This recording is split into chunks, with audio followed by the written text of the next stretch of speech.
Important factors, action reveal instructor. For me, this step of each class is essential to the cappers and training success. Brad and Katie, you're welcome, and Mina as well. I've got a cappers mastermind group every Tuesday. Welcome to join that if you'd like. It's sorry, you cut out there when you said when it was. Every Tuesday morning. Oh, hold on, my internet has become unstable. All right, we're back. Yeah, so Tuesday morning, it's a cappers mastermind. Is to take agents from an entry level to a capping capacity every year. We're not going to do our daily calls while we're doing this, only because you've got time to prioritize that as you wish. We're going to learn the pricing strategies and how to apply them, and then create a CMA and discuss the criteria used. That makes sense for everybody? Mm-hmm. Does everybody know how to use the CMA portion of MLS? Brad, I don't think you have access to MLS yet. No, not yet. Okay, Katie, do you know, and Amina, do you know how to cover MLS with the CMA? I know how to access it, but I haven't played around too much with it. Okay, that's fair. I want to make sure that I'm logged in. Give me one sec. Yeah, I'm fine. Okay. All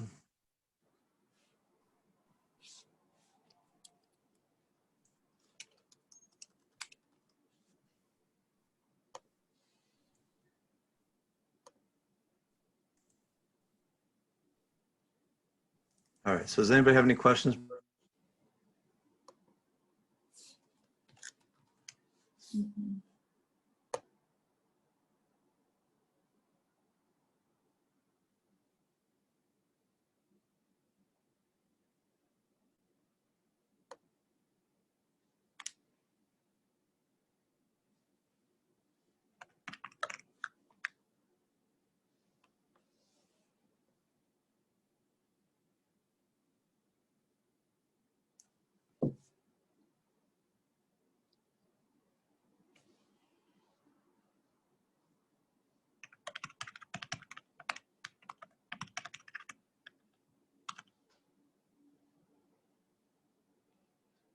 Okay, maybe we have lost Steven. This is sometimes. I'm here. Okay, perfect. I'm hoping for some stability in my future. I apologize. All right, so does everybody's got the user information in front of them? Yep. Yeah, okay. So let's start quickly by just trying to establish what you guys are hoping to accomplish or get out of this process today, or this Ignite session today. Does anybody have any objectives that they absolutely want to hit? I absolutely want to know, if somebody calls me up and says, I would like you to let me know what the value of my home is, I'm able to do that systematically. Okay. Anyone else?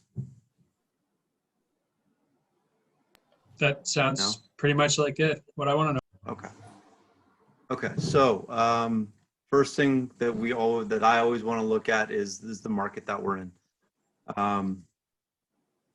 In terms of establishing a market for the last 20 years, with the exception of about 14 combined months, it's been a high demand market. And when I say high demand, generally speaking, list price is below sale price, sale days on market is generally low, and supply is not keeping up with demand, with the exception of a brief window in time of 2008, 2009 due to the Lehman market crash.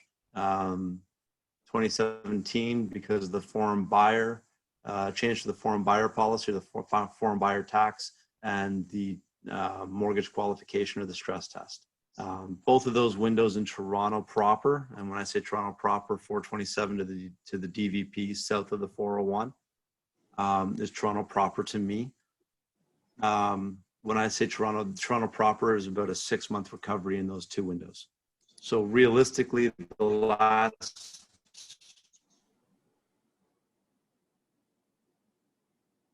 $20 years, what you implement most stages is a 7-day marketing or 6 to 8 day marketing window. Am I cutting out again?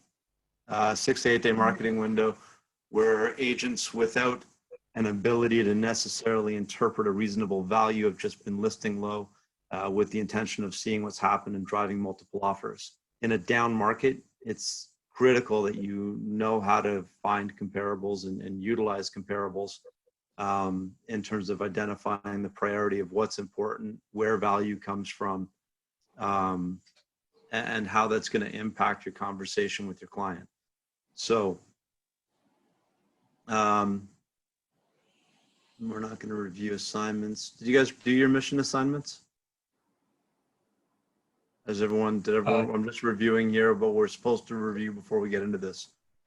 Contacts added, connections, notes, homes previewed. Have you guys been previewing properties? Yeah, just online. They've told us to do like 10 a day. And it's Yeah. kind of, they've just gone over like if we have any questions about any contacts we've made or anything like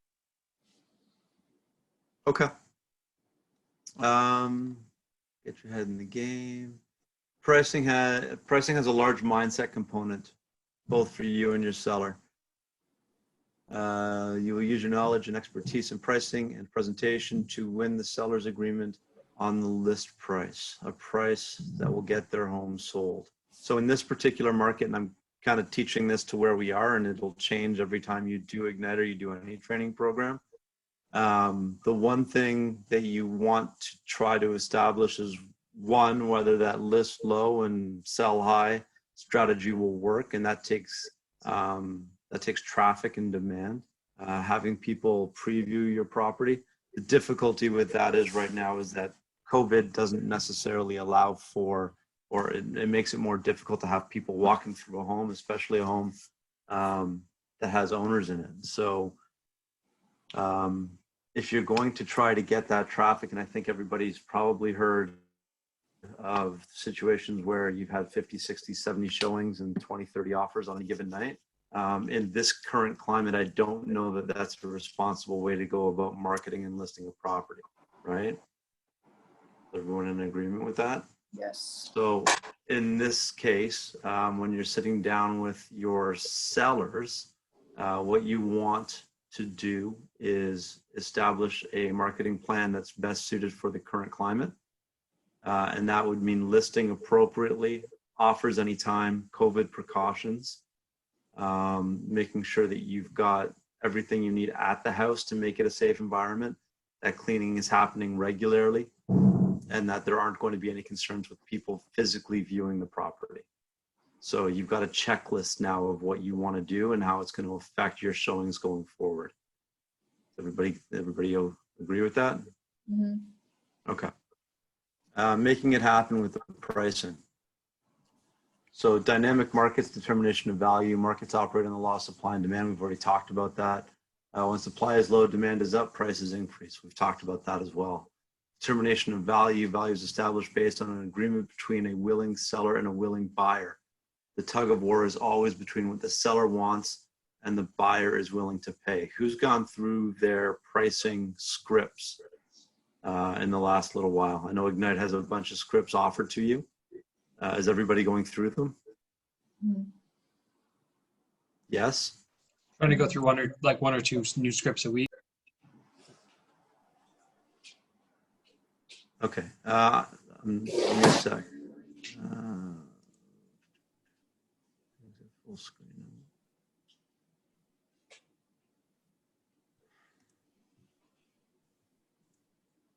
I'm just trying to figure out how to get the chat up on. There we go. If you have any questions or if you're having a hard time hearing me, let me know. And I'll check the chat. I've got the chat up now. Okay, so with establishing an agreement between a willing seller and a willing buyer is, I like to refer to that as a conversation. And the reason I refer to it as a conversation is most people would be in general agreement that a conversation is a back and forth between two parties. It's not, you're going to hear a lot of agents say, look, it's everything I've got. I can't get any more. My buyers are done. and sellers will say, look, they're not going to go between a certain point. This is their bare minimum and what they will sell for. Either take it or leave it. I find that when you start any conversation with a determined end, it usually, creates a finite scope of what's on the table. And a lot of the time there's a little bit more that the buyers aren't telling you about, and there's a little more give from the sellers that, their agent may not know about. So the tug of war is interesting. I don't normally give up on it until, it really is done and one person says, no, we're walking away. Having a conversation about what that end game is, it's important to understand what the impact of $15,000 is over a 25-year amortization period.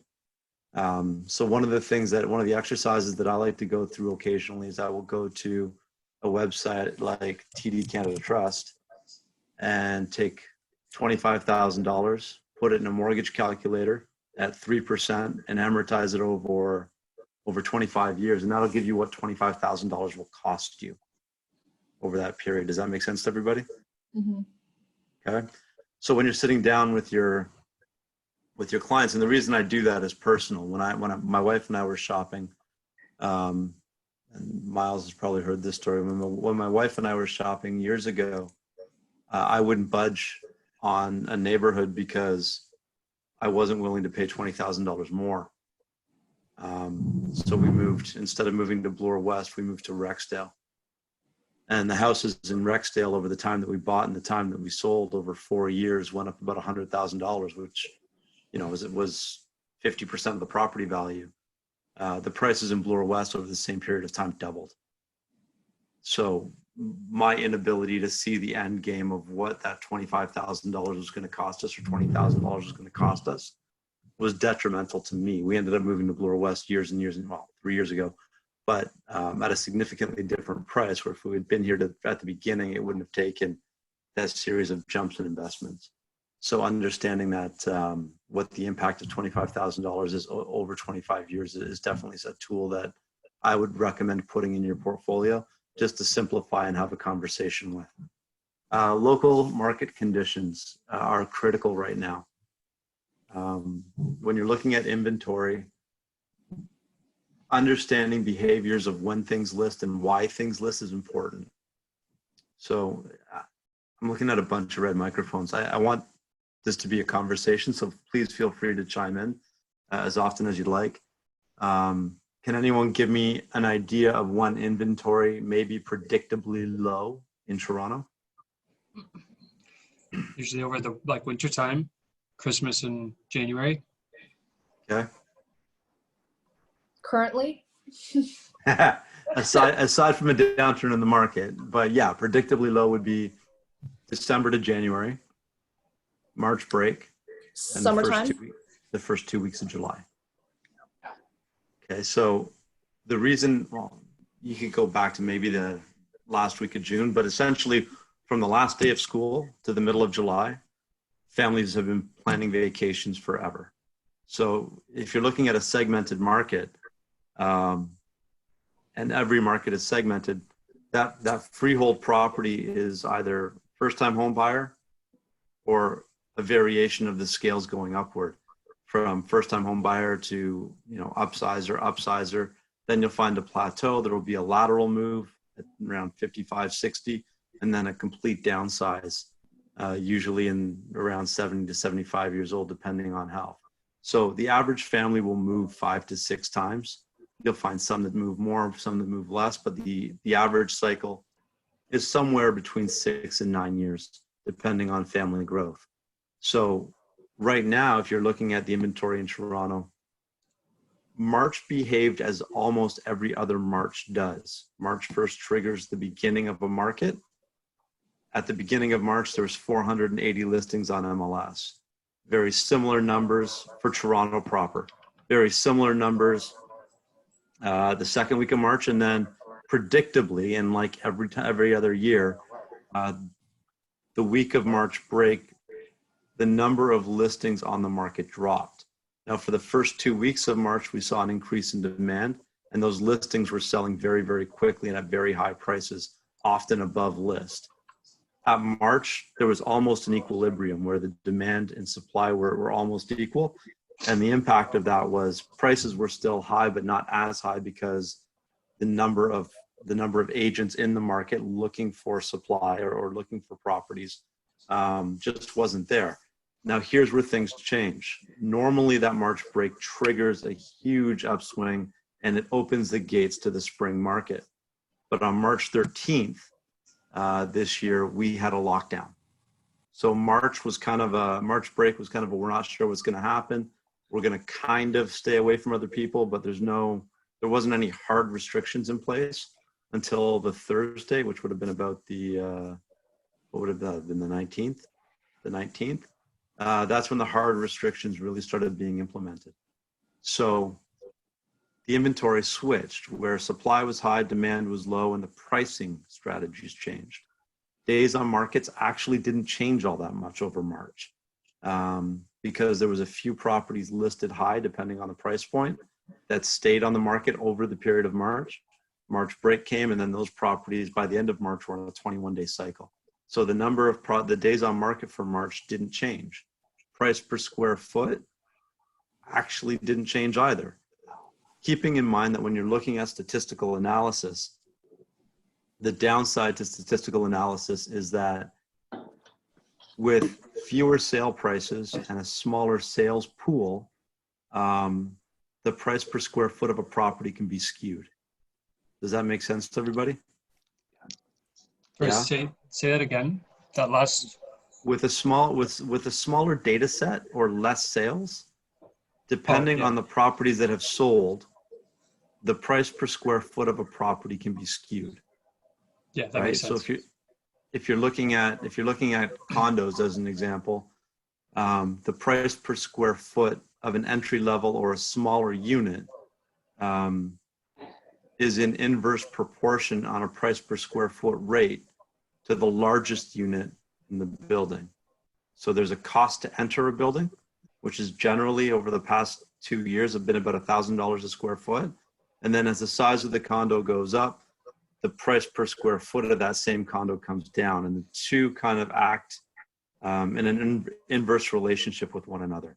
So when you're looking at market conditions, you really need to establish what the entry level is to that market, and then work your price per square foot in a diminishing return from that point.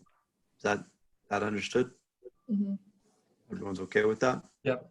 And then you're looking at changes in the local landscape, monitoring changes in major employers, shopping, schools, other services in the community, changes in local laws and the impact and how they impact housing. So in Toronto, does anybody want to speculate on what the significant change would be over the last 6 to 8 weeks? Are you talking about like how the market has changed or just? Yeah, but one particular segment or aspect of the market is being significantly more impact than others. The short-term rentals. Right. Is that what you mean? Yeah. So the travel and tourism ban and the Airbnb landlords that are overly leveraged, to me, are the immediate impacts to the local landscape. It's my opinion that you're going to see an influx of listings in the next 3 to 4 weeks of landlords that just don't see any potential income over the next few months and can't manage the number of properties and amount of mortgage that they have. They're going to look for a way to get to market in hopes of recouping some of the equity that they've captured over the last 2 or 3 years, right? Like if you bought a place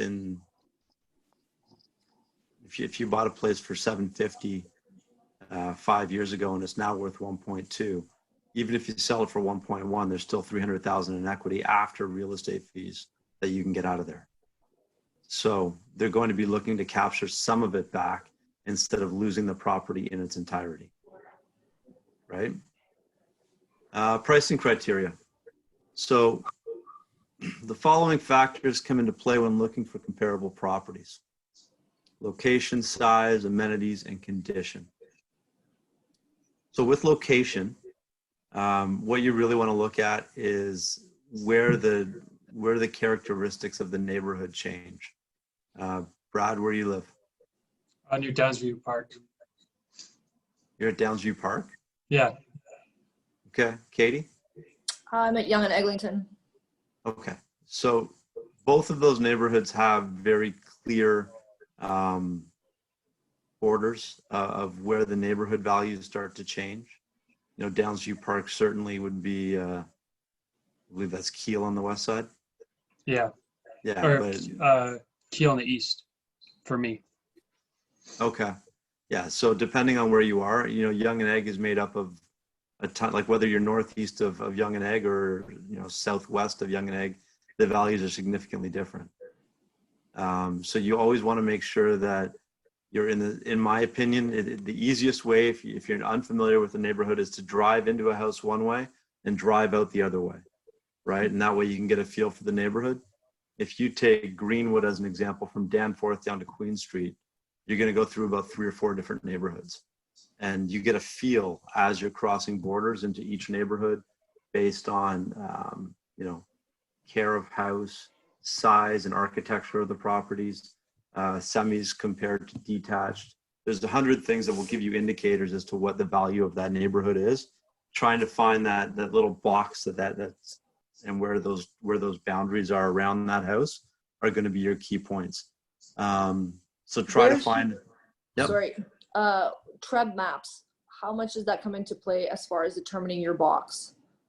Doesn't. To me, it doesn't. The Treb maps are your districts. Okay. When you look at districts, as an example, if you go to W1, how well do you know the West End? Not very well. I know mostly Central. Okay, so if you go from, let's go Yonge and St. Clair to Yonge and Egg, right? Mm-hmm. And you go east, say, let's go over to the Ravine or just east of Mount Pleasant, Mm-hmm. right? You've got the types of properties that you're dealing with in that neighborhood are all different, right? You got Moore Park, you've got the Mount Pleasant influence, you got Redpath, you've got you've got that whole component between Roehampton and where's the north end of that? Where do the apartments end? On the west side. Yeah, there you go. So, you know, if you were to just do a Treb map of that area, the properties that you get in Moore Park are not going to compare to the properties that you get up on Redpath, right? Mm-hmm. So using that giant map as kind of your box isn't really representative. If you've got a house in Moore Park, you don't want to leave Moore Park. And there's only about 6 or 8 streets in that neighborhood that are really relevant. So finding those 6 or 8 streets is kind of relevant. If you're in Bloor West, you know, it's got Runnymede to Jane, but Colbeck has one value as a barrier. Ardagh got another, Annette another, St. John's is another, and then all the way up to Dundas. So you really have to know where the values change in a market, and it could just be like a 45-minute walk around to figure out where your barometers are, and just change your box slightly outside of that. Or if you know the neighborhood really, really well, then you can, you know, maybe bring it down to 2 or 3 blocks, depending on what you're looking at. Mm-hmm. So I wouldn't rely on Treb maps. I would rely on instinct. You know, certainly when you're talking to somebody who's got a listing, or you're doing a listing presentation, ask them what it is about their neighborhood that they like.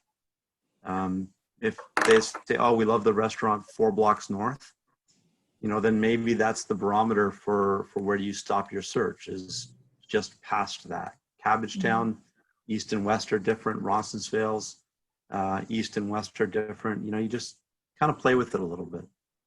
The reason I asked about Treb maps is I assume this conversation is going to go to the CMA, which is going to go to Stratus. And when you're gathering statistics and trying to figure out, you know, average days on markets, you know, price per square foot, etc., you know, they break them up into those Treb maps. So I guess we're going to have to manipulate to our neighborhood. Yeah, you are. And the way you're going to do that, and it's still going to be generalized. If you go into Treb and you click on Toronto W1 as an example, and then you click on the lower, there's a little subsection off to the right or right below, I can't remember. Actually got it here. If you look in that window, it'll give you the different neighborhoods in W1. Mm-hmm. The communities. Right. So if you're trying to break it down into, if you're looking for a community overview, by all means, use the TREB map, and I would narrow it down to the community. But even still, there's going to be some overlap depending on agent interpretation of boundaries as to whether what one community is, how it affects another. I would use the TREB search that you're creating, right? It's because you're going to be looking for your CMA. You're going to do a map search and figure out those boundaries. I would use those boundaries to extract the statistics that you want and the time frame that you want to work with. Mm-hmm. So I generally don't like relying on other people's interpretations of neighborhoods because neighborhoods change. Some agents, and again, and not all agents, some agents will misrepresent a neighborhood in hopes of drawing somebody into a listing with an inflated value and capturing the neighborhood that might be off to one side or the other. Does that make sense? Mm-hmm. Like High Park as an example, is being pushed further north than I've ever seen it pushed before. So High Park is almost being pushed all the way as far north as a net by some to a net by some agents, which is preposterous. It used to be Humberside, right? So you're almost pushing it an extra kilometer out of its natural or its previously natural area to try to drive value up just by attributing it to a High Park house, which it may or may not be. So yeah, I wouldn't rely heavily on TREB maps. Size. So square footage varies, and again, it's open to interpretation. Some agents are more reliable than others. Depending on how experienced you are in a particular neighborhood, I would narrow down the sales that I find most relevant. Try to select the 5 most relevant sales to any CMA, and I would use the MPAC, the power that you have to purchase the square footage on MPAC to verify those sales. Does that make sense to everybody? Does everybody know what I'm talking about? Based on the assessment that MPAC has made? Yeah. Yeah, so Okay. the square footage on the assessment is not always going to be entirely accurate, depending on how long ago or what they used. Definitely with newer condos and newer subdivisions, significantly better. Mm-hmm. But it is still a barometer for, what's there. And it will still give you an idea of value. So if you've got a range of, $400,000 and you can't figure out what the difference is between the properties and condition looks similar, the one variable left is size, especially in a similar neighborhood. So using or spending $45 or $25, I can't remember what it is, to learn the size of those properties is probably going to throw that piece that you need into the equation. It's going to answer that variable question. So spend the money once you've got the 5 sales that you really want to use as comparables. Use those sales, get the square footage from MPAC. Amenities, if you stick to a close enough neighborhood, amenities, are not going to be a factor. And in my opinion, the last 15 to 20% of any sale, if your lot size, your property type, your property style, and your amenities are all similar, your last 15 to 20% of any value is in condition. So you've got age of renovation, quality of renovation. Those are what I call big ticket items. So your roof, your windows, your furnace, your doors are big ticket items that are going to cost, are going to sway or could sway a budget anywhere from $50,000 to $75,000 on the day of closing if you've got original windows, roof, doors, and furnace. So if your big ticket items are there, then you're looking at 15 to 20% difference in value for the same size property with the same lot characteristics. Does that make sense for everybody? Mm-hmm. Yeah? Yes. Okay, yes.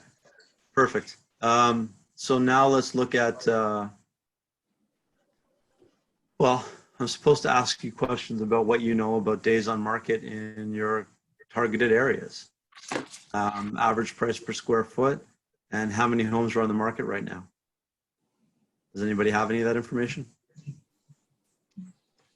Not at all. No.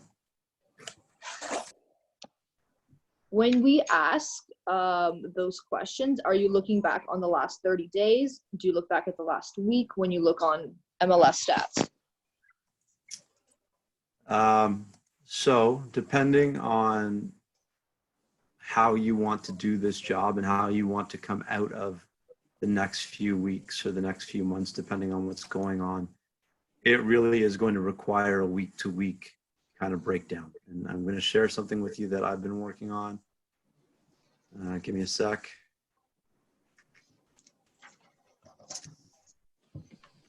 Where are you? I don't know what you can see. Okay, so if you look at this screen at the top, you've got the date range and it's broken down into weeks. You've got the districts of C1 new listings and C1 sold listings on the side.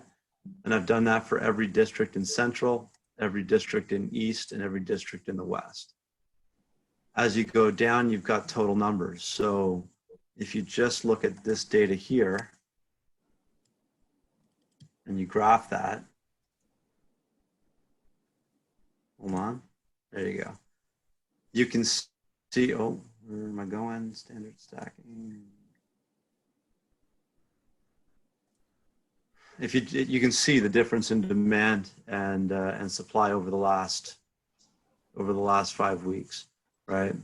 So if you go into a list, I had a buyer representation meeting on Friday morning, and I sent a summary of the last 4 weeks to the potential buyers after the meeting with an interpretation of where I saw the market going, what the demands, how the demands were changing, and what was happening to sale value. And they called me back within 48 hours and said, send me the BRA, we're ready to sign. So depending on what you're looking at, you want to have an idea of the variation between number of listings and number of solds. That information is important. For me, having different buyers at different price points, I want to know where they fit in those price points.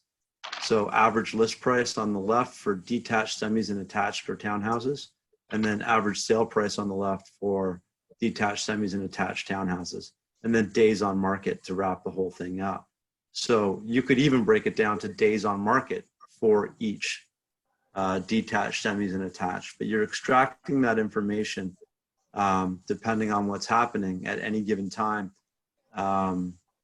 depending on what the needs are. So if you're looking in a really bullish market like we had from February and March, going back to look at sales from last November isn't relevant, right? You're using it as a barometer. If the neighbor sold, it's certainly important, but you're not using a November sale to validate a proposed list price in February of 2020. Now, going into a listing presentation now, I would suggest that you're not using a list price from February to determine the sale price of a property now. The difference being is that you're not going to have as many sales. Certain areas have had less than 5 sales a week for the last 3 weeks. So you may not have the data, and you may have to look at analytics to figure out what the impact on that market has been for that price point. So it's just, again, figuring out what your box is, looking at the statistics in that box, and then doing a week-by-week analysis to figure out what the impact is. And if you find the impact is 25%, and in February the average sale price was $1 million, you know, then maybe you list at 849 or 819, whatever it is, depending on value and activity in that particular segment of the market, and you go from there. Average price per square foot, depending on the neighborhood and depending on the house, it varies. I'm going to be honest, I generally rely on price per square foot when it comes to condominiums, not so much freehold properties.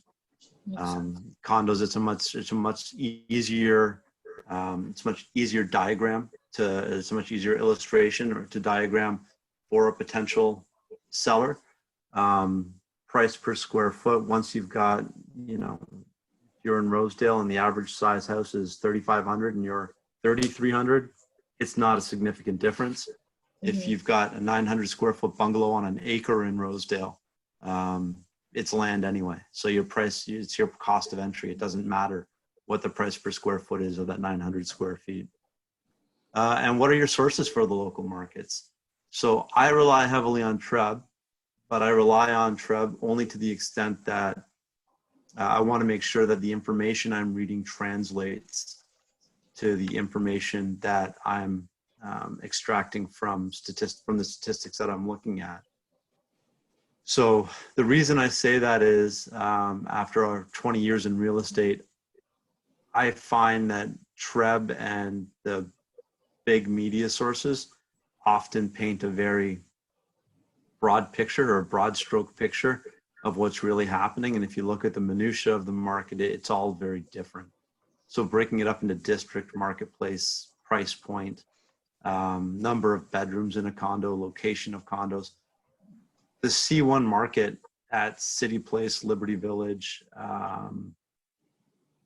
St.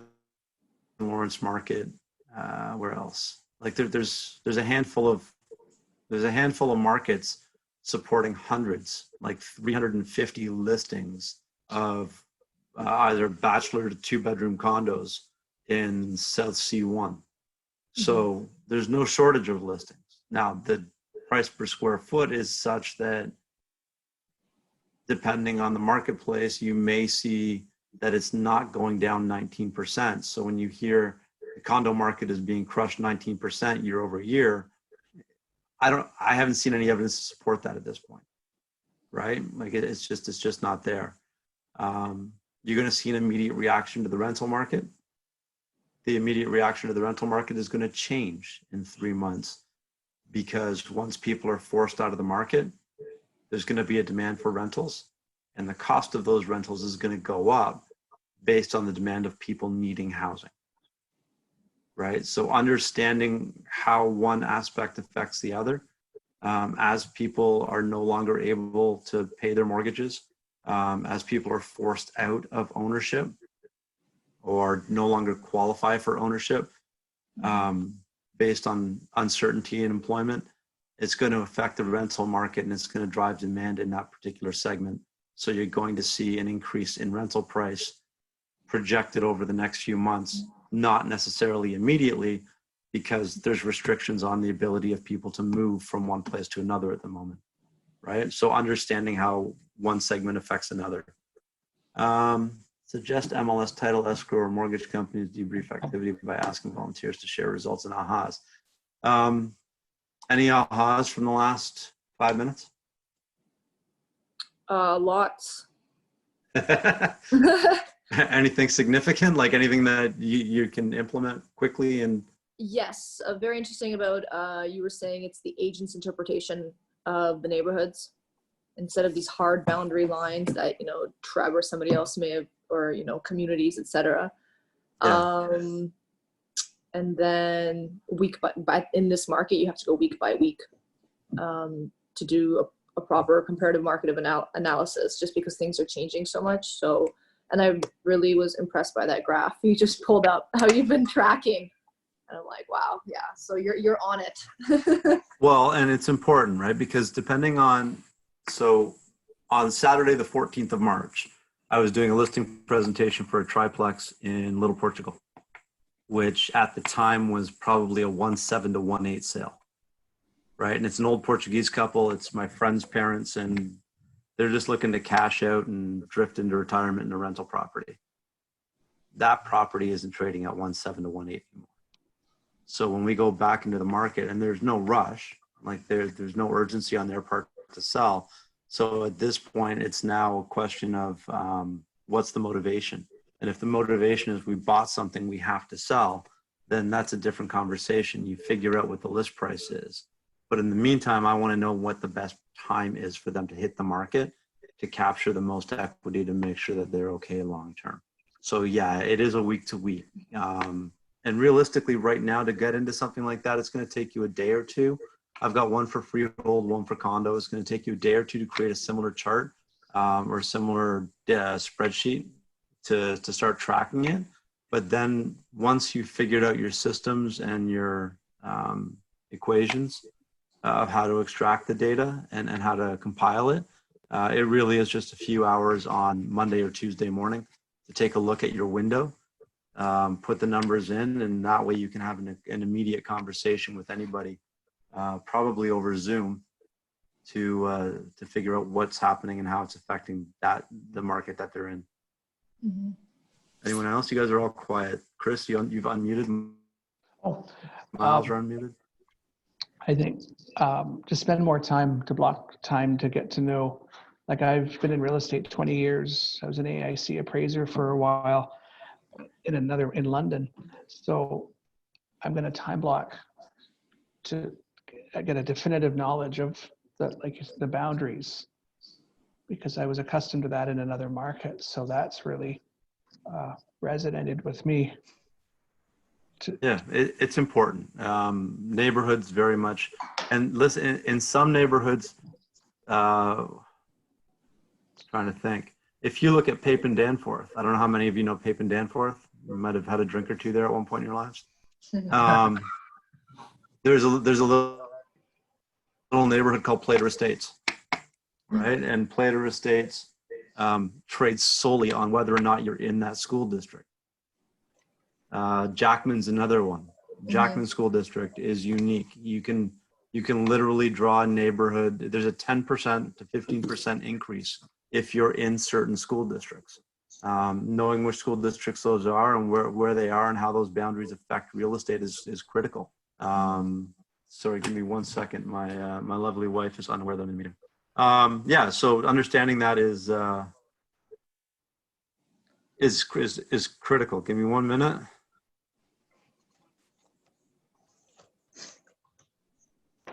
Anyway, on to the next one. So pricing principles and strategies. Know what sells. There's a little point in winning a listing if it does not sell. I read something recently that I found rather appropriate. I don't know has everybody read the MREA? Is anybody reading Shift? Yep. Or has anybody read Shift? Okay, so the one thing that I love taking from Gary is, when you're having a conversation, are you looking to sell that home, or are you looking to advertise your sign on the front lawn for a long period of time? And there's an important distinction, because if pricing is not a factor and they're looking to hold out for an unreasonable sale price, what's their motivation? Do they want to sell, or are they looking for a number? And if they're looking for a number that isn't supported by market evidence, it doesn't do you any good.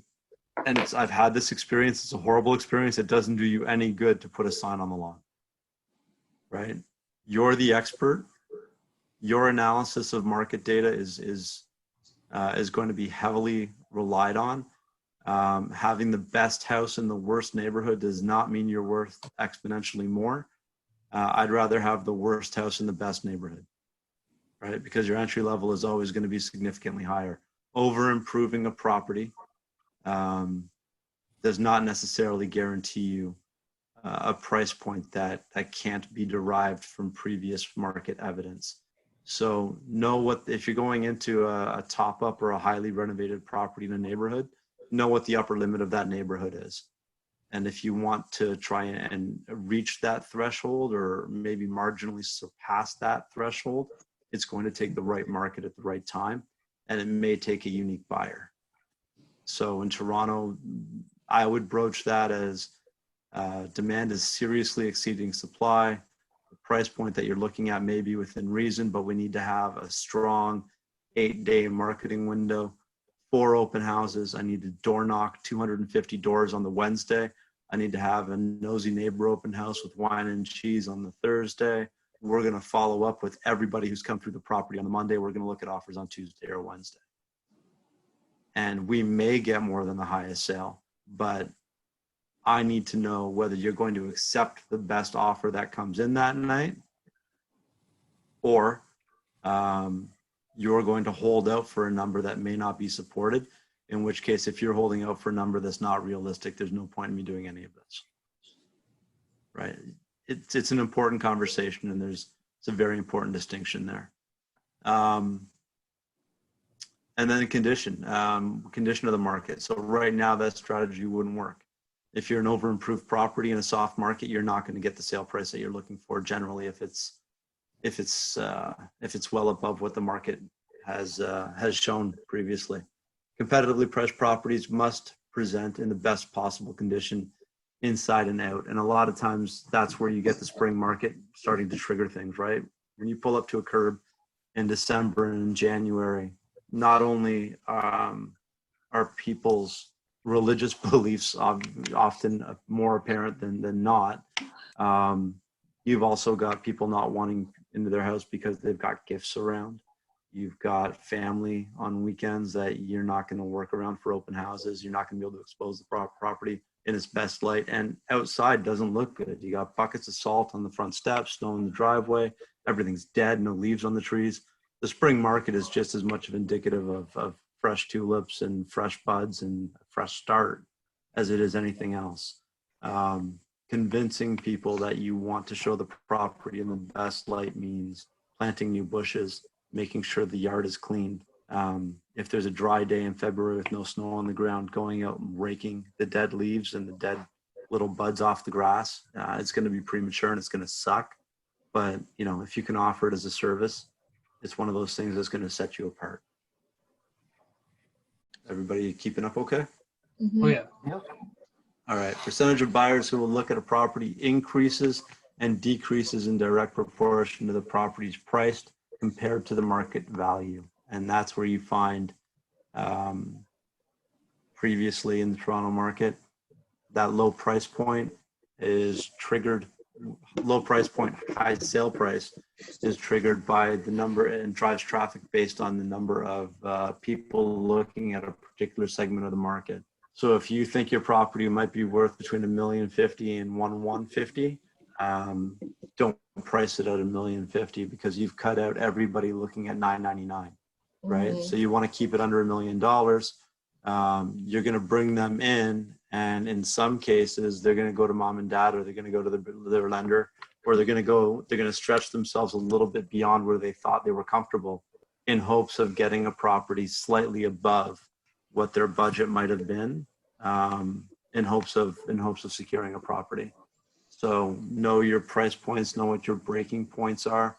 Look at generally big numbers, $749, $799, $899, that type of thing, and price accordingly. Know what the seller and you can and cannot control. So let's look at this script. An important part of pricing process is to help your seller understand that agents and sellers do not determine the purchase price of their home. The market determines the price. Pricing to sell is based on understanding of what is selling. Use the simple dialogue below. Mr. and Mrs. Seller, some of the things you can control during the selling process are condition of your property, the availability of your home for showings, and your positioning in the market. In the end, value is determined solely by what the buyer is willing to pay in today's market based on comparing your home to others currently on the market. I don't determine the value, and neither do you. The market determines the value. Does this make sense? I don't like that script, but it's really up to you as to whether or not you find it useful. Certainly, there are components in there that are helpful. I would not personally, when I'm in a listing presentation, I lay the expectations out as to what I need from them to successfully sell their home. And it's usually, almost always, based on very little limitations. So if somebody wants to see your property between the hours of 9 a.m. and 8 p.m., I'm confirming that appointment. I'm not going to call and ask. You'll get a notification, get out of the house. We're showing your property at 7:30 tonight. And that's the expectation. I don't determine value, and neither do you. You don't necessarily, but certainly you're going to give them a range based on recent market data. So understanding that data and having a good CMA is important. You can let them know that if they do everything that you're telling them to do, they'll have every hope of exceeding the expectations of what the neighborhood has already established. And the last thing that you want to do when you're talking about control is you want them to feel as though it's not them doing it on their own, you're doing it as a team. And the way that I emphasize doing it as a team is I've, over the last few years, have come up with a script where there are certain things that I do for my sellers, and I don't let it go unnoticed. So my strategy is I'm going to cover the cost of the virtual tour. I'm going to cover the cost of professional photos. I'm going to cover the cost of the brochures and the printing of the MLS listings. I am going to cover the cost of the social media advertising. I am going to cover the cost of staging. I am going to cover the cost of whatever it is you're covering the cost of. Itemize it. Make a list. The longer the list, the better. Make sure that you're able to deliver on everything on that list.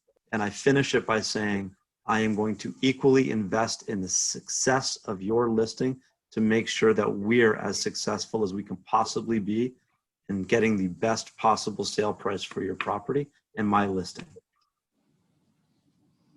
And that creates a unification or a relationship between you and the buyers where they know that you've got a financial commitment to the success of the sale of their house.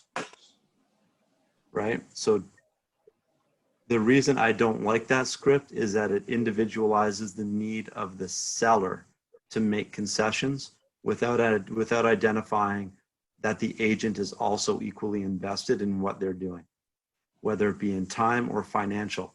And those 5 or 6 things that I just mentioned to you, you can get done all on a credit card, all for about $1,000 bucks. And if you do it right and you strategize right and your price point is right in the right market, you'll usually be able to pay that credit card off without any interest, right? So, it may take a little bit of leverage initially. Once you've started to get into that second, third, fourth sale, and you've started to put away that 30-30-40 split that Gary talks about in the MREA, it's no longer on your credit card, it's in the bank, and you can start building your business and maybe start investing further depending on the needs of the seller and the price point of the property. Does that make sense to everybody? Yep. Perfect. Understanding the window of opportunity. So window of opportunity has changed in the last 4 weeks, and we've gone from an average of 10 to 12 days on market for a well-priced, well-listed property to now up to 21 to 25 days for potentially the same property because of market supply and demand, right? The best chance to sell a home is when it first comes on the market. And that's true. What you're going to find is that when you list a property, you're going to get a link from realtor.ca within 24 hours. And it will allow you to follow the statistics of who's clicked on the property, who's clicked on what attachments or what links, and who's viewed or gone into whatever website that you're hosting on for the back engine, for the back end SEO analytics. You are most likely to get the most traffic in the first few days. The caveat to this particular market is that right now job insecurity is not allowing people to bulldoze and just go ahead. So buyers do have options, and there is that waiting window. I'm sure there are a handful of people or a significant number of buyers waiting to hear what's happening on May 4th and how much longer this is going to impact the home isolation or self-isolation. So you may find that now may be premature to list a property, only because if the buyers are going to be waiting for that May 4th deadline to figure out what the adverse effects on the market are going to be, May 1st may be a better time to list, where you still got that fresh cycle on your listing with the potential that this may all be over in the middle of May, right? That makes sense. Yeah, Yeah. yeah, makes sense. Okay. So, understanding the window of opportunity right now, it's not a bad time to list. There are still buyers, not as many. Certainly closer to that. I think it's May 4th. Am I right in that? May 4th is when they're announcing. No, I believe it was extended till the 12th or 13th. Another Okay. 28 days of emergency was declared like a week ago. So yeah, I Mhm. think it's May 12th Right. or 14th. And the page said. my brilliant MCA mentioned something a little while ago about courthouses not being opened until June 1st. So maybe not to expect too much open before that, if we're being honest with each other. Price to reflect the market movement. I said earlier at the beginning of the call, the worst thing you can do in this market is try to chase. I had a property listed in 2017, and it was an estate. It was a family friend, and I'm sure everybody knows an old school Italian, kind of a strong-headed character, set in his ways, kind of knows it all, follows the market, telling me that, what he should do and where we should be and what we should sell for. Sat down to do the listing presentation, and that night, a property happened to sell 3 blocks away within the box of what I would have been looking at, but it was an anomaly, and it sold at Jane and Shepherd. It was a bungalow, sold for over $900,000. We were on a pie lot, original 1,500 square foot bungalow, nice house, nice property at the end of a court, but every other sale in that area was somewhere between 8 and 850 for the time. And I said, look, Kathleen Wynn's giving her speech. They're talking about implementing restrictions or stress tests on mortgages and changing regulations in hopes of cooling the market in the next few days. I think we should really look at going low on the list price and driving offers. I don't think you can hang your hat on one listing. They disagreed with me. I didn't have anything else in the pipeline, so I took the listing at their price point. And it sat, and it sat, and I think I did 8 open houses. Mortgage restrictions came in, foreign buyer policy came in, market didn't go anywhere, there wasn't anything moving, and we saw a crippling decline in sale price. So we ended up being listed at $949. I said after 6 weeks, we've got to get down under $900,000. We can't afford to wait any longer. We got to get to $879, somewhere around there, $875. Let's get ahead of this. We've got buyers interested. The listing's still fresh. Let's get this done. Talked to his sisters, came back and said, we disagree. We'd like to be at 919. So based on the conversation we had about benchmarks 5 minutes ago, can anybody tell me why 919 didn't work? Say it was above 900. Right. So the original strategy that I went to them with 6 weeks earlier was, let's list at 749, drive the price. We did 3 price adjustments in 4 months. We got down to, eventually they conceded, came down to 834.9 after the 3rd reduction. They ended up accepting 790 after 3 months and a dozen. 2 houses across the street sold. I wasn't called on either of them because my sign didn't have a sold sign on it. They felt it was something I was doing wrong. Both houses sold quickly. Both houses sold for more than mine did. And as a result, regardless of how the listing was remembered, they have gone on to buy another property without me, because their interpretation of what happened didn't reflect well on me, regardless of what their input was at the time. So they're never going to remember if it was them dictating the terms. All they're going to remember is the outcome of what happened. So be wary about what you're doing and don't chase the market. Price ahead of it, especially in a downturn. In a strong market like we had in February, you could have priced a property for $1 and the market still would have given you probably in excess of what the seller would have wanted. In a downturn, it's really critical to not be too high in your list price and understand what's going to get buyers in the door and how you're going to get that offer on paper. Sorry. And there's your, on page, the top of page 17 is where we are right now. And there's your declining market illustration. Page 18, don't be afraid to be professionally honest. David, may I ask a question quick? Yeah. About your like price restructuring, do you ever have something set in your contract with them? Like if after 30 days, like a set time, if after 30 days nothing's happened, we'll revisit and that'll continue to happen? Or do you just always kind of like have confidence in your price setting? Well, that wasn't my price setting, and it certainly would have made sense to do that in that offer. I've heard like different opinions on this, so I'm just. Yeah, I would rely more on conversation. You know, certainly for me, I think if what you're asking for is marginally above what the market might grant, you might get it. So try it. But I would try with the caveat, look, we'll try this. If it doesn't sell in 10 days, we've got to adjust quickly. We can't afford to be on the market for more than 10 days without an understanding of what's happening. And if you don't have X number of listings in the first 5 days, that's a really strong indicator that you're not going to get, or there's no interest in your property at that price point. Awesome. Right? Your first 5 days are your key indicators.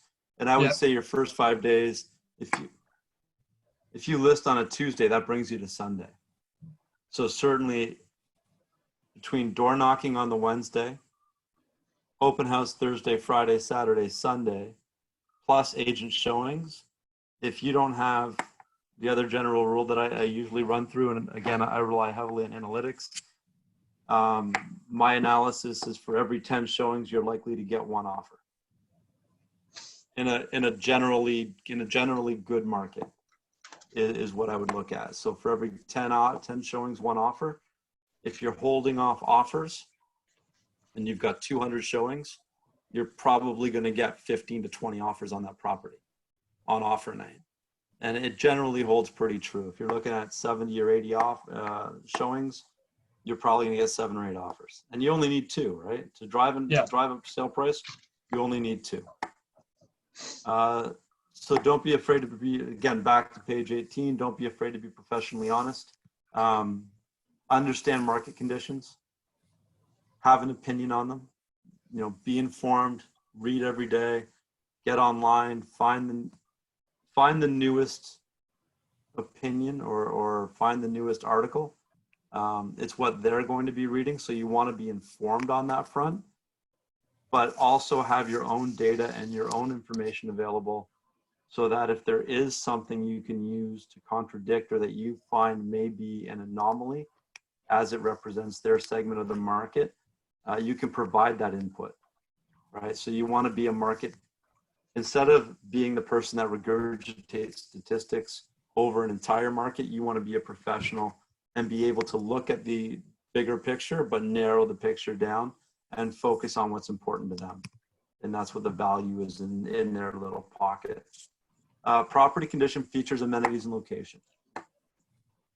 As you're walking through, you're going to look and ask questions about the age of the renovations, or the age of the floor, or the age of the improvements, roof, furnace, air conditioning, water heater, windows, doors, big ticket items. You're going to ask for ages on all of those things.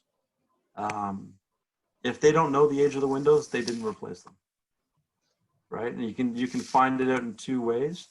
If you've ever looked at a double pane Aragon glass filled window, there's 2 panes of glass, and in the middle there's a silver band that holds the 2 panes together. Does everybody know what I'm talking about? Yep. In newer condos, it's just black plastic. Up until about 3 years ago, they date stamped when the window was manufactured on the inside between the 2 panes of glass. Right? They no longer do that? Is that what you're getting at? Depending on the quality of the window, in newer condos, it's harder to find.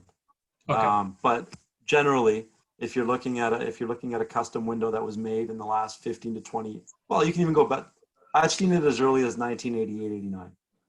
But you can generally find the age of the window in between the two panes of glass on that little strip. I have a Stamp question. Yep. When you're going and asking them about the age, condition, etc., do you ask for evidence to support that?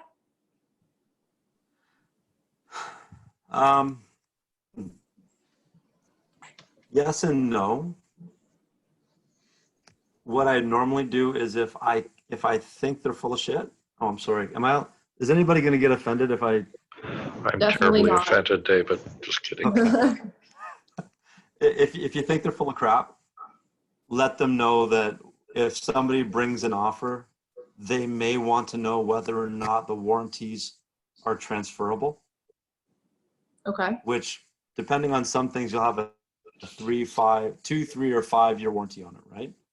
So if you ask them whether or not the warranties are transferable, you're going to get a really candid reaction as to whether or not they're lying to you about the age of whatever component you're asking about. What component?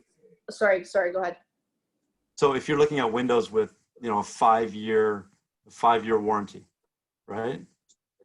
And the stamp on the inside says 2016, they're only 4 years old and they bought the house 4 years ago.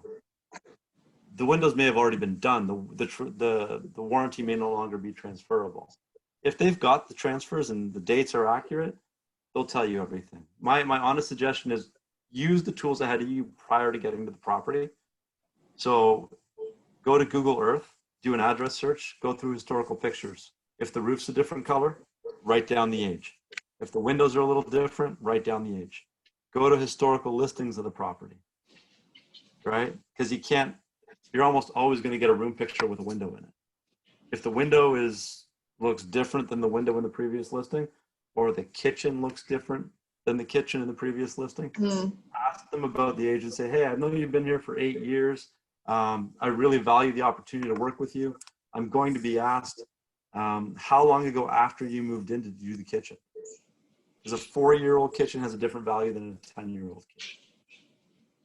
Right? You said you go to Google Earth, and then in Google Earth, where do you go? Where do you go to look at historical? So in Google Earth in the top center, let me get there quickly. If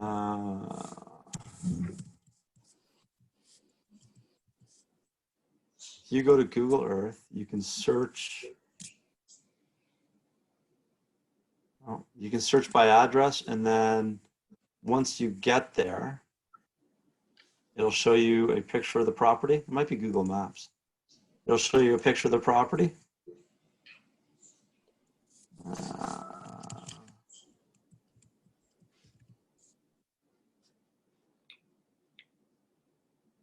Click on the picture, and then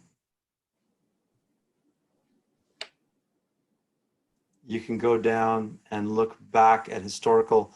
So once you've clicked on the picture of the property and you're looking at it dead on, you'll have a little address button in the top left-hand corner of the picture. Mhm. If you click on the Google, it'll slide and it'll give you an ability to look back up to 10 years of what the street view looked like over that time. So try it on your own property or your mom and dad's house, whatever it is. But generally speaking, you can look back 10 years on most residential properties in Toronto. Okay. All Technology right. is scary in that way. Sorry? Technology is great and scary in that way. Yeah, no, it's depending on how creepy you want to get, you can do it. Buyer and buyer agent feedback. Oh, sorry. One more thing about property condition, features, amenities, and location.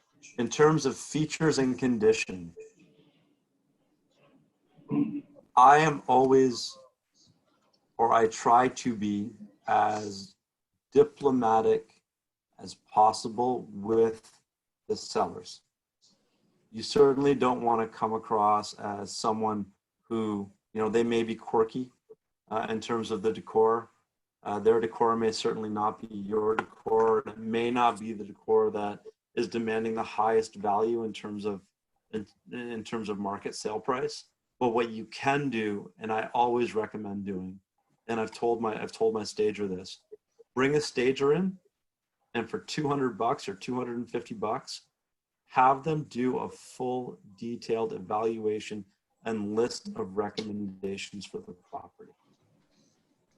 And the reason I say that is they're going to give a professional opinion of what needs to be removed, what needs to be changed, and what is going to generate the best perspective of their property to get the highest possible price. And it's not you. So your out is always, I know this is going to be a bit dramatic. I know it's not what you're used to.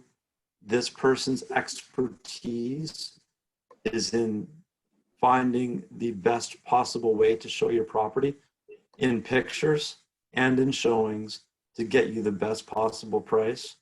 My success with them is unparalleled, and I've never had a situation where a property is not sold when they've been involved. Buyer and buyer agent feedback, be honest with them. You really only need 3 questions. What did your clients think? Will you be bringing an offer? And what did you think about the sale price? So when you're talking to an agent and you want to get into, oh, how did you like the park across the street, or were the pink roses in the back corner of the yard an issue? It doesn't. You get your conversation with your sellers in terms of buyer feedback or buyer agent feedback is always, they liked the property, they're not bringing an offer, they felt we priced it right for the area, or they felt the price was beyond their budget, or the house was priced too high for what they knew of the neighborhood. So just be honest. And if it's one of those situations where you're stretching your sale price at the request of the seller, that's critical. And comparable property sales. Be honest with them. If a house is better, tell them it's better. If a house has newer renovations or newer improvements, tell them it's got newer renovations and newer improvements. And it may not be the full 20% swing in value, but it might be 5 to 10. And on $1 million, that's 50 grand, right? A lot of red microphones. All right, be honest. Here's a short script to address pricing honestly. Do you want me to tell you the truth, or do you want me to tell you what you want to hear? And it's a little harsh. I would soften it. One of the ways you could soften it is, I could tell you what you want to hear, or I could tell you what I think you should hear in order to properly frame what we need to do to sell this property in the shortest amount of time with the greatest success and least inconvenience to you. Right? And that way you're layering it. It's not a matter of being truth or being mean, you're being professional with the intention of an outcome. First few weeks of your home is on the market are the most critical and will attract the most serious buyers. In this market, if people are looking at real estate, they're serious buyers. Nobody is out looking at real estate right now unless they want to buy a house. There are enough virtual tours, Matterhorn walkthroughs, there are enough links online to every single listing that nobody is looking at property unless they're willing to put an offer in. So in this case, it's more critical than ever. First few weeks your home is on the market are critical and will attract the most serious buyers. If we don't get a bona fide offer in this time, the market is telling us your home is overpriced. If after 3 weeks is a long time, this is what's happening. Do you agree to reduce the price to my recommended price to meet market demands? In the current market, I would adjust that to say the first few days your home is on the market are the most critical and will attract the most serious buyers. If after 7 to 10 days or no, I wouldn't even give them the option. I would recommend listing slightly below expectations at this time in hoping of attracting a bona fide offer, and so that we don't have to adjust the price and further inconvenience you because we do not meet market demands. So frame it properly. Fair? Yep. Okay. Page 19. All right, we're on Zoom, so I don't know if you guys want to go through the exercise together. I would recommend doing it as a group, and then ask all of you to unmute yourselves and chime in on this. Put the essence of the critical pricing strategies below in your own words. Take no more than 1 minute of explanation per point. Challenge yourself to communicate only the basic idea. Refer to the preceding pages as needed. So, I don't know who's got the material up in front of them. Here's the list.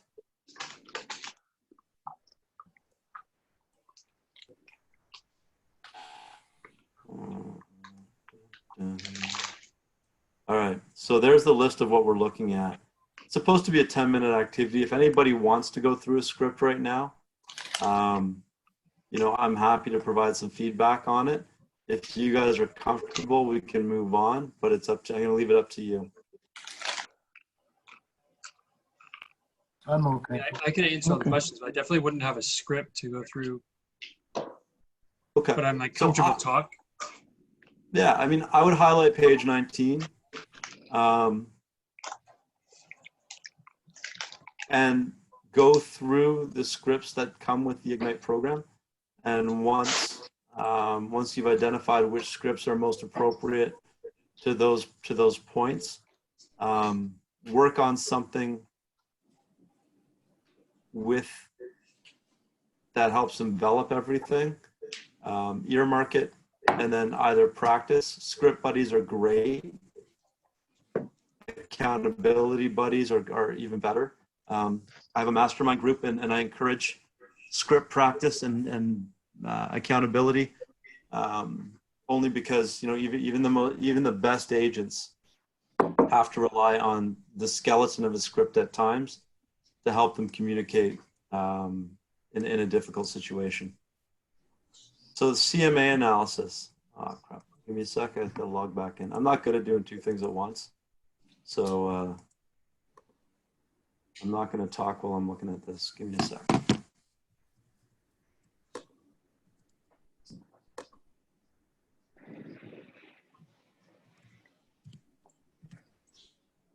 Sorry, David, I had a quick question in the meantime. Yeah. So obviously with the market shift right now, are you putting any clauses in to kind of safeguard yourself against expenses? Like, for instance, a home's not selling and, you know, you don't want to shell out the money for staging or, you know, something like that. Yeah, I have a safeguard in the best of markets. Okay. And what I do is I add a Schedule A to all of my listing agreements. Yeah. And that Schedule A says nothing more than this is what I'm going to spend up to this amount. And if the listing is suspended, terminated, allowed to expire, or an accepted offer is not fulfilled, then the seller will reimburse me for every penny that I've invested. Okay. I've done that for 3 years now. I've never had anybody not sign it, and I've only had to act on it once. So yeah, that's pretty easy. My email address is on the side in the chat room. If you want to copy my email address out of the chat room and send me an email, I will happily email you my Schedule A, and you're welcome to use it and implement it in any listings that you have. All right? Thank you. All right, so now we're off to the CMA. CMA is a process by which a property is to be listed, or a property to be listed is evaluated against other comparable properties to determine a recommended list price. Use the CMA to present information to help sellers understand and accept the right price for their home. The CMA process includes a search of MLS, selecting a small number of recently sold properties and pending sales. That's a US thing. That you believe represent the closest comparison to your seller's property.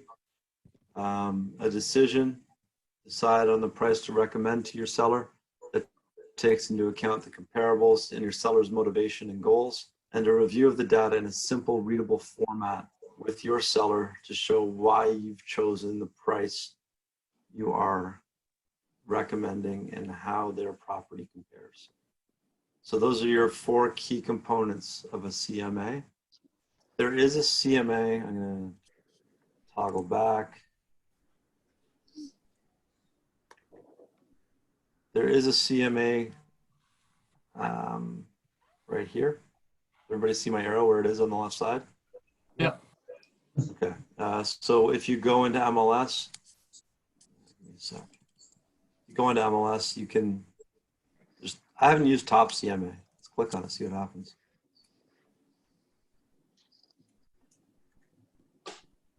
Yeah, no, don't like paying for things. Oh, if you're a new agent, and you know, I say this wholeheartedly, I've been doing this for 5 years full time, 5.5 years full time. Little monthly fees add up. So as you're looking at things and it says $29.99 a year or whatever it is, if you're not making any money, don't spend any money. Red light everything.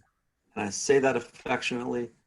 You really have to figure out what's going to show you in a professional light and is not going to be a deterrent for people hiring you, and what is actually going to be able to drive your business. So as an example, MailChimp has a free service. MailChimp will allow you to email your database. You can connect them. If you're a KW agent, you can connect command to it and implement it that way. And the free service will give you everything that you need without having to worry about tailoring your mail outs for any additional monthly costs. Use command, implement command if you're a KW agent. It will certainly keep your expenses low. I think the cheapest CMA or CRM I found is probably around 20, 25 bucks a month. If you're going to do a website, Web for Realty, I think is, Miles, did you use Web for Realty? Oh, I haven't set mine up yet. I'm just debating between that and then KW. Yeah, so KW offers a free website as a landing page. I don't know how easy it is to work with. Web for Realty is like 20, 24 bucks a month, I think. You know, so you can certainly keep your expenses under $1,000 a year easily in the first year. And that'll give you your online presence that you need to drive things. Most people are going to go to Facebook to look for you anyway. You know, not necessarily your professional Facebook page. Most people are going to want to know that you're a decent human being, and they're going to look for your personal page anyway. Instagram, same thing. So in terms of CMAs, I would not pay for a CMA. There's a free one right below it. We'll click on that. Come up to the top. You can click on New CMA. We can call it Ignite.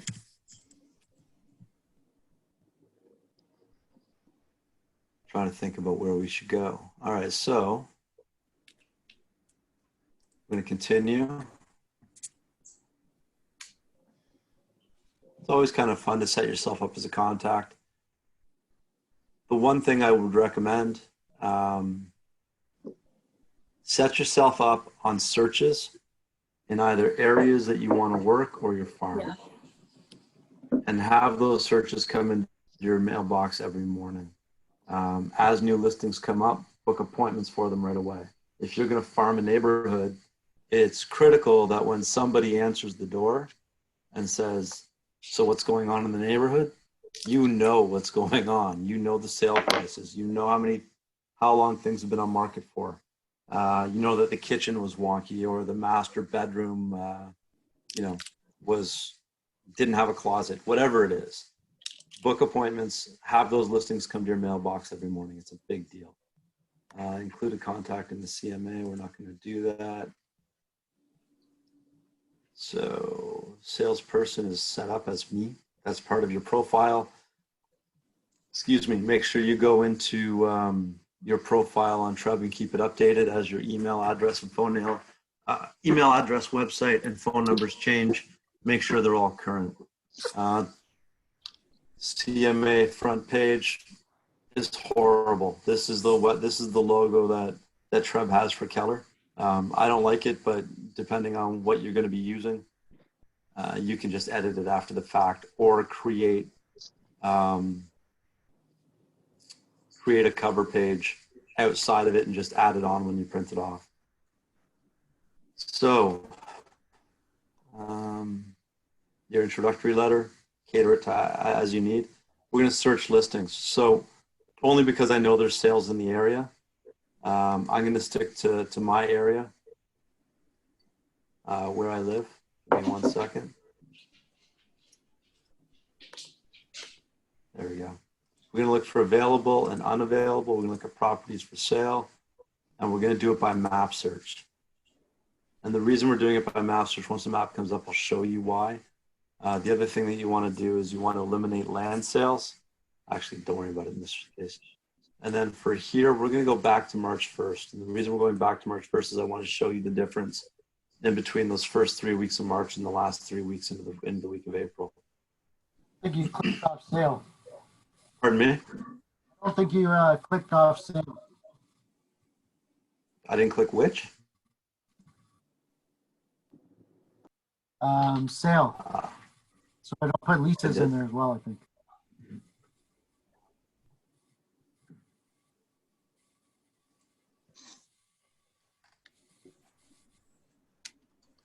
Where am I? Oh, I did include leases. All right, so let's eliminate leases. Go to lease.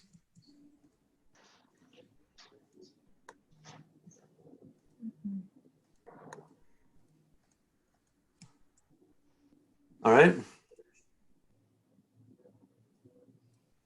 We're going to delete this. I'm going to zoom in here. So there's a reason I like this little neighborhood, and it's the easiest way to demonstrate. So if you look at Bloor West, anything south of Bloor Street right here is called Swansea. Okay. This is High Park North proper. This has been called High Park North, which is the stretch.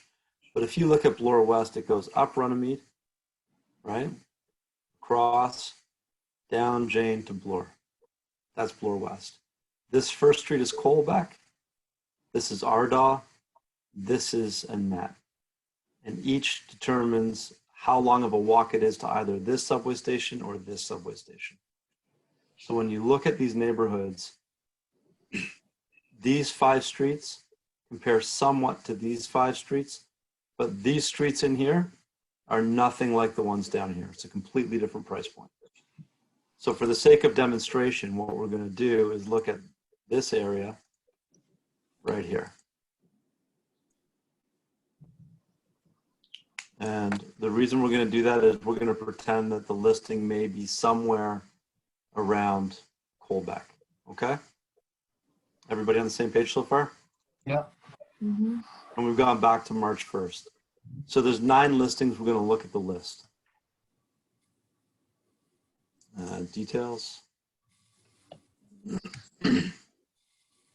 So 403 Dury is a lease. We're going to get rid of that. Lease. If I only click leases. Okay, there we go. So the first 4 or 5 being leases, we're now on sale 6. 104 Colbeck was bought last year for $1.5 million. You can actually just click on the address history $1.24 million. There you go. In 2018, let's go back to the CMA. They're now trying to list for $1 million more. What they've done is blown out the back and did a reno. This house closed off the main floor to the basement, so there's no access in the basement. The basement is now an in-law suite. The floor plan is horrible. They've segmented the front sitting room. There isn't a proper closed off family room. The dining room is uniquely situated in the back. Master ensuite is nice at the back of the house. And then they've left out the flaw in it, and the flaw in it is the third floor, instead of being 4 bedrooms, they kept the 2 small bedrooms at the front, left the landing area wide open, and tacked the master onto the back. So for a huge renovation, the floor plan isn't a 4-bedroom floor plan. 326 Runnymede just sold. It's a huge house, but it's on Runnymede, which is generally a little less desirable. Hardwood needs to be replaced. You can see it's original. Most of the house is original, but it's big. It's got a private front pad, original kitchen. It's got a private front pad, so renovations would be somewhat easy because you can get a bin in and out relatively easily. But this is more or less a shell of a house that they could flip into either a triplex or a really nice reno. It does get you into the Runnymede School District, and it is walking distance to the subway station. So those are both things that have value. But as you can see, it needs a ton of work. It's a full gut. Something this size to gut and renovate is going to be in the neighborhood of about $650,000 to $700,000. So if you look at the 2 properties, and this sold for 1.2, and then go back to 1.22, there's about a $300,000 margin between the two, from sell or buying low, renovating and flipping. You're going to get out with about $150,000 to $200,000 return on your investment. Number 8 is 571 Windermere. Now this is interesting, and I say interesting because it's in between. It's a very livable house, well maintained. It's got a walkout to the back and an open concept kitchen. So this house used to have a wall right here with a small single swing door separating the 2 rooms. That wall's been removed. They've done the island as they should. They've opened up the kitchen and replaced it. Hardwood looks to be refinished. It's that narrow oak from the 1920s, 30s. It's got decent ceiling height, original trim. They've done a nice job on this. It's not a below your mind renovation. I'm waiting to see the bathroom. Yeah, they're not showing the bathrooms, which means they haven't changed them. They haven't updated them. That's the basement bathroom. It's nice, nothing special. You know, and the laundry room is what the laundry room is. Neutral drive to the backyard, crappy garage, not great configuration, but a nice looking house, and it really fits with the neighborhood. Big ticket items, roof, windows, and furnace had all been done. So it listed at 1,399 and it's sold for 1.7. What I would point out is that this is relevant because it sold for 1.7 on March 29th. So 2 weeks after March break, they still listed this low, and there was still enough demand in this neighborhood to drive the price $300,000 over asking. Right? So if you had this house in this neighborhood, maybe you take that route. 526, there's one missing from here on Evans that I was hoping to show you. That also sold last week. But realistically, depending on the property you have, this is March 3rd. Give me a second to check that.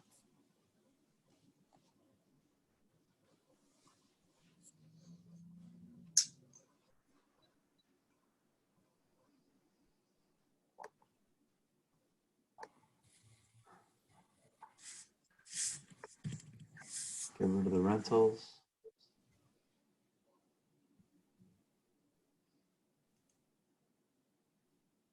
Here. So this was also sold last week. Sorry, my child's stomping down the stairs. So listed at 1.2, offers were held back, sold on April 15th. Those of you at KW Portfolio or that interviewed at KW Portfolio may know Philip and Irene. Mm-hmm. Oh yeah.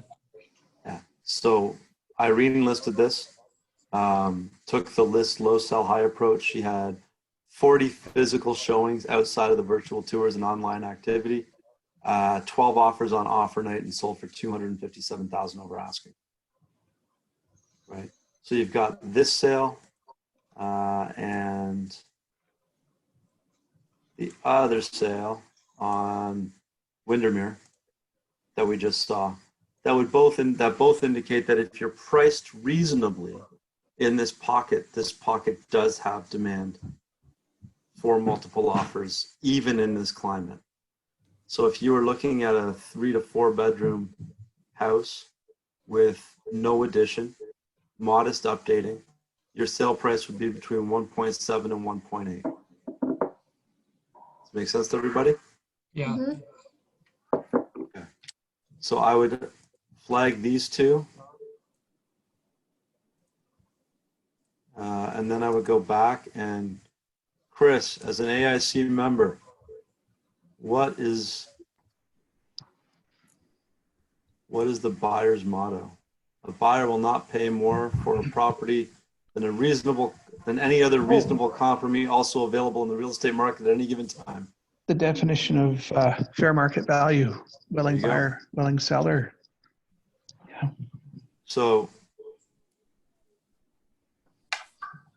the reason that's important is, for the most part, I would look at this. Similar property, 4 bedrooms, decent updates on a street in the neighborhood just north of Colbeck, south of Ardagh. Very similar condition to what we've seen. Modest updating, decent condition, right? It's got a lot of the key components that you're looking for. Photography is horrible. Never take pictures with your iPhone. I don't care what version of an iPhone it is. Let a professional photographer in. It'll cost you $400, $500, worth every penny. So here's your property. And it's been sitting on the market for 43 days. Originally listed at 175. It's now listed at 199. And the 2 sales that we've looked at have said that the property value is likely worth 1.7 to 1.8. So I would look, my CMA would be in this order right here. Actually, you can do it by sold date or contract date. So sort by contract date. Details. Is that contract date to referencing when the contract started? Yeah. Okay. Yeah. So the reason I like the contract date on this is it shows, and you have to tweak it, right? Like contract date is not going to be the most relevant piece of information at any given time. It's the most relevant piece of information for these 3 properties because it illustrates that if a property is priced accurately reflecting its current condition and that particular market, that a property will sell in a very short window of time and likely over asking. So you've got the Evans property, which is Philip and Irene's. You've got Andrea Morrison's property on Windermere that we looked at. And then you've got an active listing of a similar property that did not get multiple offers at 175, keeping in mind that they listed the Tuesday before March break, likely hoping to get offers the week of March break, which means they listed on the Tuesday. The 12th, which is the Thursday, is when the NBA folded its season and threw up its hands. The 13th is when they came out and said, we're shutting down schools and extending March break for the last 2 weeks of March. The 19th is when they said, we're going past March break well into April. So they had, in the first 9 days of their listing, an offer date that did not get what they were looking for. 7 of the first 10 days were filled with bad information or bad news cycles. And then because they didn't get what they were looking for, instead of hoping to negotiate a reasonable sale price at 175, held on to their dream of $2 million and have been sitting on the market ever since. So it may be their motivation that's forcing this. It may be their financial need that's forcing this. But clearly, properties of this ilk in this neighborhood on 25 and 30-foot lots are not generating $2 million. So if you go down to the bottom and click add comparables, you now have the opportunity to go through and do your adjustments and your notes, and you can add your comparable pages. So, you know, a finished basement, depending on whether or not a property's been excavated, could be anywhere from $25,000 to $50,000 adjustment. Lot size could be an adjustment. Number of bedrooms could be an adjustment, depending on what you need, right? So we're going to save this.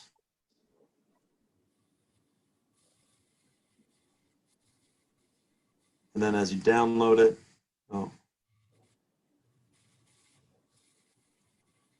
you can look at it. And depending on what you need in that neighborhood, you've got a reasonable platform or a reasonable set of comparables to discuss in detail as you get to the property. Now, depending on who you talk to and what they're going through, you'll find different agents have different approaches about whether or not they want to bring a CMA, whether or not they want to go and discuss the benefit of working with them. Some agents bring contracts ready to sign and completed. Other agents do not. It really depends on what you're looking for and how strong you feel about. How strong you feel about whether or not you're interviewing for the listing, or whether or not you've got the listing and you're just closing in and going through the minutia of what's involved in it. I personally don't bring CMAs. I don't bring much. I've got my 6-step listing strategy proven success. Most of the time they've gone through my social media. They've gone through my LinkedIn. They've seen my testimonials on their own. They've vetted me, or I've been a referral from somebody that's worked with me, and I don't feel that I have to bring it. On occasion, if they want to look at sales, I will have them, but I don't offer them. Does that make sense to everybody? Yeah. Yeah. Pricing recommendations. When the seller wants to go above your recommended price, be sure they know that any offer they accept must meet the test of the buyer's professional appraisal. This is different in the States than it is in Canada, so depending on the audience you're talking to, you know, be aware of this. I still haven't heard from Amina, so I'm not sure. Do you all know what it means by the test of the buyer's professional appraisal? Do you know what that? Do you know what the significance of that? So, when you sell a house, when you represent the buyer, they're qualifying for a mortgage. That mortgage company is going to send an appraiser to the house. In most cases where you have a chance to negotiate and have conditions, that appraisal will be done in the condition period. If you're going in with a firm offer for a buyer into a property and they want to go above the listing price, there is a risk associated with that they should be very aware of. It's not uncommon in Toronto. It happens all over Southern Ontario. The risk with going in on a firm sale above list price is that if an appraiser comes in and does not have market evidence to support the sale price that your buyers have paid for a property, they are required to come up with whatever monetary difference the lender feels fair between the appraised value and the purchase price to offset the amount of mortgage that the mortgage lender is comfortable lending. Does that make sense? Mhm. Yes. Yeah. So I- if the property's listed as 750 and you come in at $1 million and they're approved for $800,000, but the mortgage amount or the appraised value is only $800,000, the mortgage lender may only agree to lend based on the $800,000, at which point you need the down payment for $800,000 and the additional $200,000 to offset that amount, plus your closing costs, plus your legal fees, plus your disbursements. Don't forget disbursements when you're talking to your clients. What's disbursements? So we're going into May. In the city of Toronto, you've got until June to pay your property taxes. So if you buy a property now and by the time you close in July, the property tax for that property has been paid in full. If you close on July 1st, the lawyers are going to look at the property tax amount and break it down into a per diem amount. Mm-hmm. Everything from January 1st to June 30th will be covered by the sellers. The buyers will have to reimburse everything from July 1st to December 31st for that calendar year on the day of closing. So prorating property taxes. Prorating electrical, if you're in a condominium, prorating maintenance fees. It's anything that's Adjustments. anything that's been paid by the seller and doesn't reflect the whole of what's being of what they're paying for. Tip number 2, price per square foot can be a valuable tool, but only when comparables are very close together in terms of features, age, condition, and location. Properties in a newer subdivision would be a good example. Woodbridge, condominiums, Brampton. Brampton's really nice to do work in because all of their little pockets are broken down into letter in Old Brampton. So this J section, the M section, the L section is pretty cool that way. And then we get into recommended price for your home. So if you don't own real estate, I would recommend picking a property, going to walk through it as an exercise, find an active listing right now, and then come back, sit down, and it's an interesting exercise. The first day it'll take you 2 to 3 hours. Second day, a half hour shorter, and by the end of the week, you should be able to nail down a range of value that's reasonable for that house in about 45 minutes, which is a reasonable amount of time to do a CMA in, if you need to do one quickly. So go through that exercise. Pick something in your neighborhood, fill out the application form, get glass or gloves, a mask, and some hand sanitizer, and take a walk through. Take some pictures, download the floor plan, get the square footage, take a look at other actives in the neighborhood if you have the chance. It's a good exercise to go through, and it'll certainly help you with your farm. And then that's it. Instructions for your turn on previous page. So any ahas from this in terms of going through the CMA? And I can bring it back up if anybody wants to see it. I mean, everything at this point is an aha for me, but it was nice to see that it's simple to create a CMA. Yeah, and if you look over at it, I'll show you now. So this is what I downloaded after I finished. And you'll notice there's a whole bunch of space over on the right-hand side of the page. Yep. When you do the CMA, what will happen is the adjustments you make from the top to the bottom will be highlighted in red. So if you want to make those adjustments, make those adjustments. From an appraisal perspective, you can argue until you're blue in the face with an appraiser.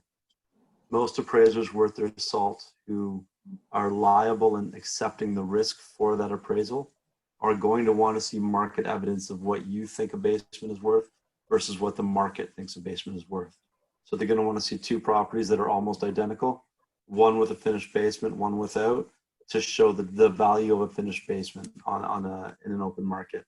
It's just a direct comparison approach to real estate that some agents overlook at times. Don't take it for granted. But if you look at this, certainly you've got 2-story, 2-story, 4-bedroom, 3-bedroom, 3+1. So, if you're in this range here and looking at bedrooms of your house, certainly a 4-bedroom may trade differently than a 3-bedroom. The other thing that you want to look for is lot size. This is a 30-foot lot. This is a 25. This is a 25. This is more shallow than most. In terms of real estate, most people will pay for width of a lot or frontage more than they will for depth, unless the depth is exceptional. Sale date, you're going to want to look at list price, sale price. Over here, you've got on the left at the bottom, you've got a summary of adjustments, which will give you a total for all the adjustments above. But, taxes are similar, somewhat similar. So this is your side-by-side analysis. You don't have to pull this out. As I said, I'd much rather have a conversation. I'd much rather convey a level of confidence in my knowledge and working knowledge of what I'm looking at than I would turn to a piece of paper and try to explain to an uninformed buyer or seller what that piece of paper is showing them and how it reflects in the market. But if you need to, by all means, lean on it and go to it if you want to. I'm not suggesting that it shouldn't be there or it shouldn't be part of what you're doing when you're starting. I'm just suggesting that if it's something in your farm, if it's something in the neighborhood, and you have 24 hours, try to see as many properties as you can in those 24 hours before you sit down with the person that you want to talk to. And your notes on those properties and how each property varies, what the benefits and the detriments are to each, and how those benefits and detriments affect list price are, to me, more important than pulling out a side-by-side comparison that somebody may not be able to understand. Awesome. I think that's, Paige, I covered everything, right? Did. Yes, you did. Thank you. Property pricing worksheet is interesting. I wouldn't really use it, but action plan, putting it all together, prepare for your next class. What is your next class? It is Friday. What is that? Friday is, I think it's how to sell your listings with Jennifer Palacios. Interesting. I haven't heard of that one. Is it KWNR agents? KWNR agents Ignite. I'm just double checking here. And everyone is welcome, obviously. Sell your listings with Jennifer Palacios, 1:30 on Friday. Okay. Jennifer's awesome, and she's been with the Julie Kinnear team forever. She's an incredible resource, and I imagine would be a wonderful teacher. When I took Ignite for the first time, I found her to be incredibly informative. So in terms of sell your listing, obviously now is going to be a little bit different from a preemptive or from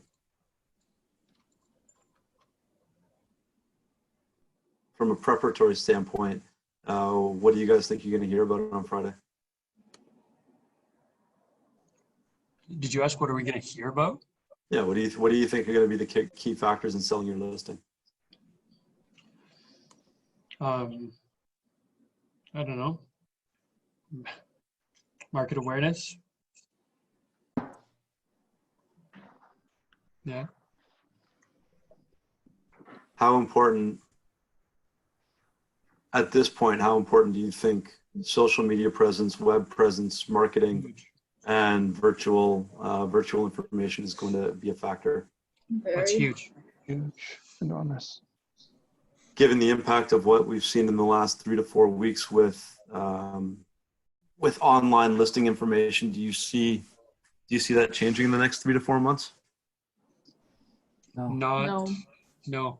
3 to 4 months, no.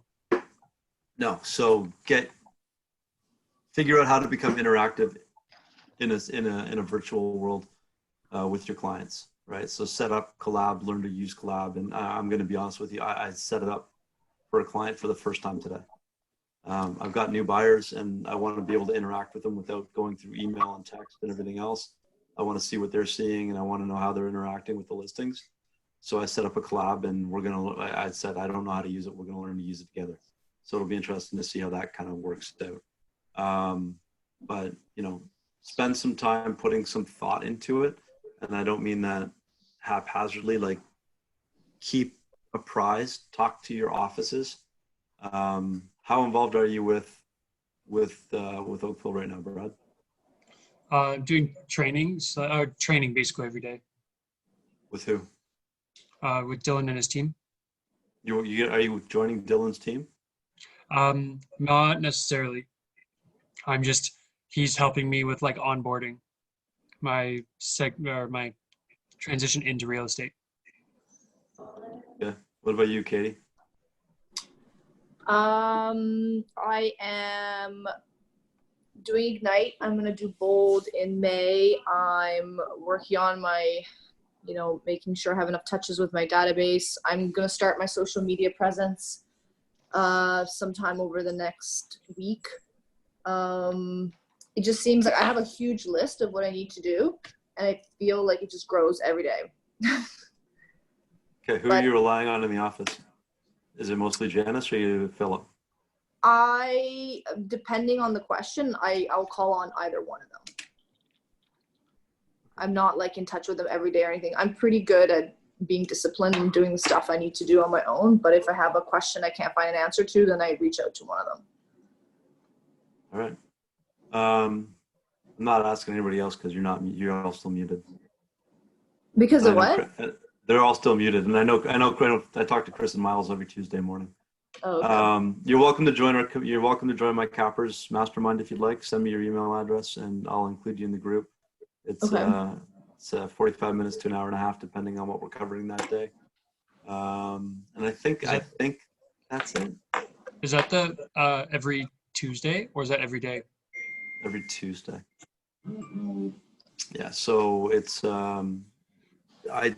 I created the group last summer to help newer agents get to the point where they were capping annually. After I pressured him. and trying to figure out what systems and models we were going to use. And I think it's been pretty successful so far. David has been a tremendous resource for our office, and just so many agents don't let him be proud about this. He has done such an amazing job, and he's an amazing resource. So yeah. Yes. So feel free to Captain Mastermind. Really good. Oh, thanks, Miles. And Chris, feel free to add my email to the list of people that you rely on. I'm happy to help if I can. Email me if you want the Schedule A for your listing presentation, and enjoy Ignite. You may see me in the classroom with you guys once in a while because there's still some stuff that I'm working on as well. But I would say right now, focus on command, identify your sphere of influence, try to get it between 25 and 50 and work a steady rotation of those people. Keep adding more people every week. If you're on Facebook, join the Shift Pivot call in the morning. If you're under 40, join KWYP. In the first few, you're going to need some money, I think. Costs money, doesn't it?